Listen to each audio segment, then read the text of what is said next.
How's it going YouTube, and welcome to my review of the Nokia Lumia 630.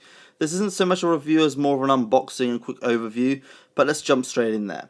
So as you can see around the box, we have got traditional Nokia. In fact, it's a little bit different from traditional. It's normally a blue box, but here you get a flat white box with a cutout on the side. And looking at the back, you can see the colours you can get it in and some more basic information about the phone. So the phone slides out to the front, and you can see it's wrapped in a little plastic bag. So we'll move that aside just for a second, and we'll see what else we get. So some paper trays, and you can see not a lot in the box.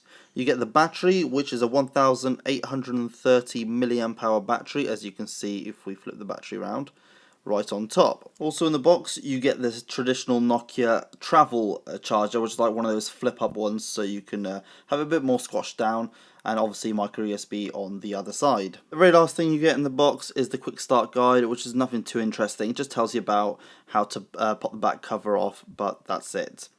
So as we take the bag off, you can see the front. You can see it's a very flat design, but it's a really nice change for Nokia. They've really changed it up a little bit, and the back is a polycarbonate plastic. So if we look around the phone, you can see the Nokia kind of embossed or printed right on top of the glass with the earpiece. No front facing camera there. You can see volume rocker, and there is a lock button, but surprisingly there is no shutter button on this one. You get the traditional headphone jack that is on the top, completely clean on the left hand side, and if we look at the bottom, you can see the jack for the micro USB port. On the rear you have the 8 megapixel camera, and the front, again, no camera there at all.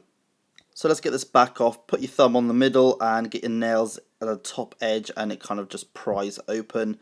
And you can see the slot for the SIM card, which is a micro SIM card, and the slot for the micro SD card.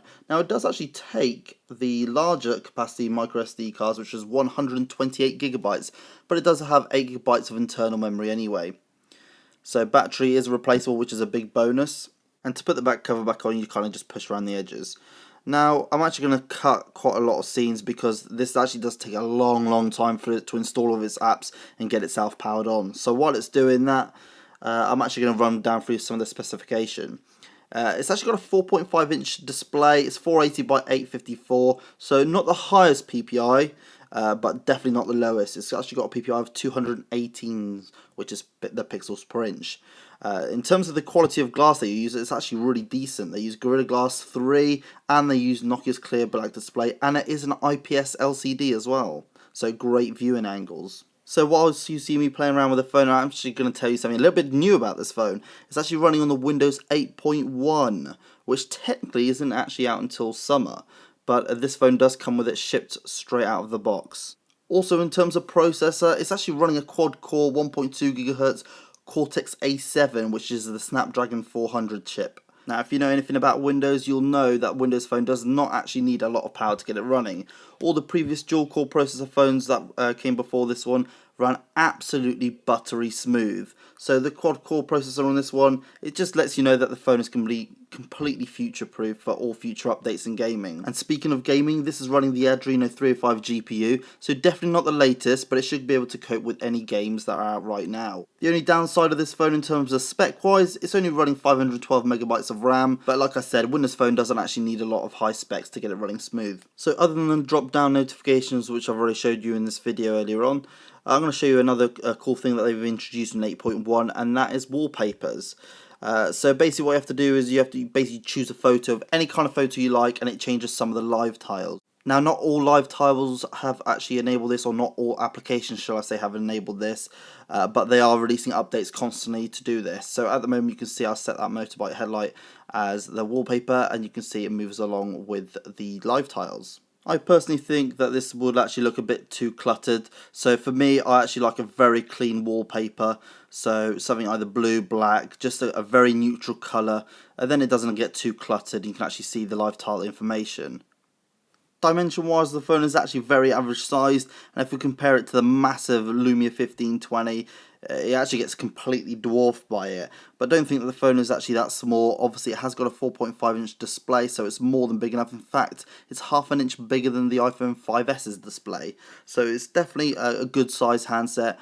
But obviously if we compare it up to the Nokia Lumia 1520, it's completely dwarfed. But then again, most phones are. Now in terms of camera quality, that's something I might do a separate video on later. but I will cover the basic applications you get straight away, straight out of the box on the camera. Now you get the standard Windows camera, which is okay, it's not fantastic. It's got very basic controls, but if you want to literally just take a quick photo, it'll do the job absolutely fine.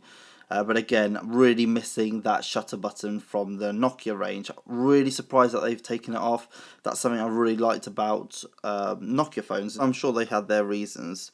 Anyway, onto a much nicer camera application, and that's Nokia's own Nokia Pro Cam. In fact, they don't even call it Pro Cam anymore, they just call it Nokia Camera, because it's now integrated with a few other applications, such as the Smart Capture, I believe they call it.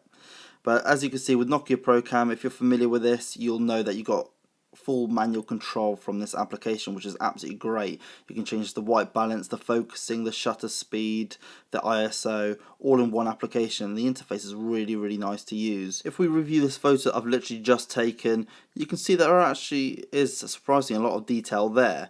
And this is actually quite surprising considering this has only got a 5 megapixel sensor, and that's actually due a little bit towards the sensor size. It's actually got a 1/4 inch sensor, so it's a little bit bigger than your average 5 megapixel sensor. So that's it. To wrap it up, this is the Lumia 630 unboxing and overview. I hope you liked the video, guys, and just if you are wondering, this is fully edited on my iPad Air, just an experimentation from me.